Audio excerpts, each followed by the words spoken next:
పూర్తి స్థాయిలో ఏదైతే ఈ దొంగలు కేసీఆర్ ప్రభుత్వం ఉండేనో వాళ్ళు 10 సంవత్సరాలు కావాలని నోటిఫై చేయలేదు దీన్ని. ఇవాళ వీళ్ళు కూడా నోటిఫై చేస్తలేడు.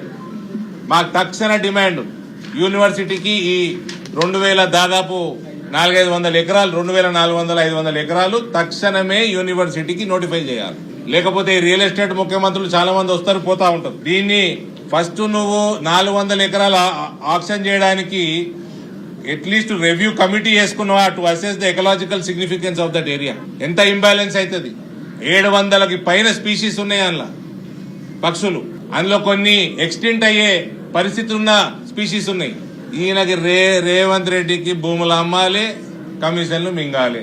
దీనికి తప్ప ఈయనకు ఉన్న ధ్యాస లేదు, ఈయనకు నాలెడ్జ్ లేదు.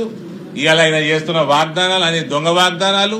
వాటి కోసము ఆ దొంగ వాగ్దానాలు అంటే 6 గ్యారెంటీలు కాదు బ్రదర్. 1000 కోట్ల రూపాయలు ముఖ్యమంత్రి పదవి ఇయ్యనీకే గాంధీలకు ఇచ్చిన వాగ్దానం ఈయన. దానికోసం చేస్తుండే ఇవన్నీ.